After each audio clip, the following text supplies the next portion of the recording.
بسم اللہ الرحمن الرحیم۔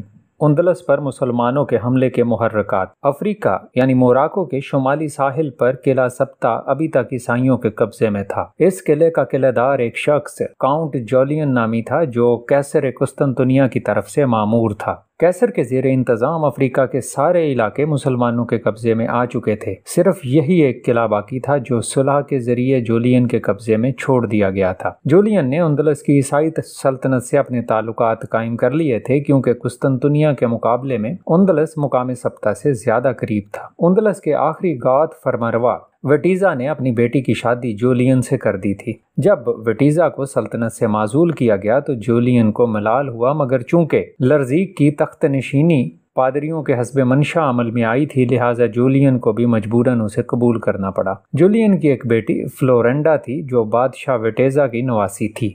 گاتھ حکومت کے زمانے میں یہ دستور تھا کہ امیروں، گورنروں، سپہ سالاروں اور بلند مرتبہ لوگوں کے چھوٹے لڑکے بادشاہ کے پاس بطور پیش خدمت رہتے، آداب دربار سیکھتے اور شائستگی حاصل کرتے، اور جب وہ جوان ہو جاتے تو اپنے والدین کے پاس جانے کی اجازت پاتے۔ اسی طرح سے لڑکیاں بادشاہ بیگم کے پاس رہتی۔ بادشاہ اور بادشاہ بیگم ان لڑکوں اور لڑکیوں کو اپنی بیٹوں بیٹیوں جیسے سمجھتے تھے۔ اس رسم قدیم کے موافق کاؤنٹ جولین کی بیٹی فلورنڈا ابھی شاہی محلات میں موجود تھی۔ لڑکی جوان ہو گئی تھی اور اس کو اب اس کے والدین کے پاس ہونا چاہیے تھا، مگر اندلس کے بادشاہ لرزیک نے باوجود اس کے کہ وہ بوڑھا شخص تھا، اس لڑکی کی جبری طور پر عصمت دری کی۔ لڑکی نے بمشکل اپنی اس بے عزتی کے حال سے اپنے باپ کو اطلاع دی۔ اس خبر کو سن کر جولین کے دل میں طیش و غضب کی آگ جل اٹھی، لیکن وہ اپنے غصے کو چھپا گیا اور فوراً روانہ ہو کر تلیل تلا شاہی دربار میں حاضر ہوا اور اپنی بیوی یعنی فلورنڈا کی ماں کے بیمار ہونے اور مرنے سے پہلے بیٹی کے دیکھنے کی خواہش ظاہر کرنے کا حال بیان کر کے فلورنڈا کے لے جانے کی اجازت چاہی۔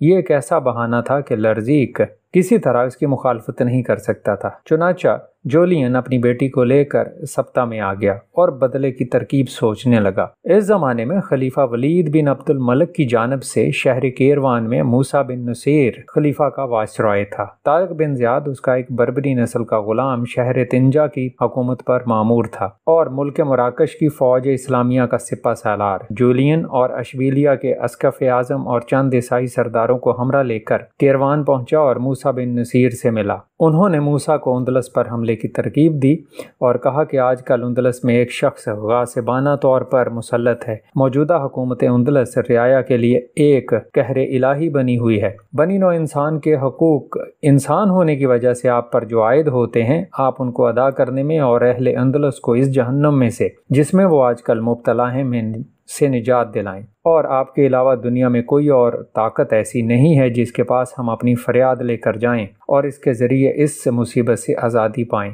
طارق بن زیاد کو اندلس پر حملے کا حکم۔ جب موسیٰ بن نصیر نے تصدیق کے بعد تنجا کے گورنر طارق بن زیاد کے نام حکم نامہ بھیج دیا کہ تم اپنی فوج لے کر اندلس پر چڑھائی کرو، طارق اپنا 7,000 لشکر کشتیوں میں سوار کر جبل الطارق پر اترا۔ طارق اپنی اس 7,000 فوج کو 4 کشتیوں میں سوار کر کے لے گیا تھا۔ طارق کی فوج میں زیادہ تر بربری، نو مسلم اور کم تر عربی لوگ تھے۔ مغیث الروی نامی ایک مشہور فوجی افسر بھی اس فوج میں شامل تھا جو طارق کا ماتحت تھا اور اس کا نائب سمجھا جاتا تھا۔ طارق ابھی آب نائی کے وسط میں تھا اور ساحل اندلس تک پہنچا تھا کہ اس پر غنودگی طاری ہوئی اور اس نے خواب میں دیکھا کہ حضرت صلی اللہ علیہ وسلم اس سے فرماتے ہیں تمہارے ہاتھ پر اندلس فتح ہو جائے گا۔ اس کے بعد فوراً طارق کی آنکھ کھل گئی اور اس کو اپنی فتح کا کامل یقین ہو گیا۔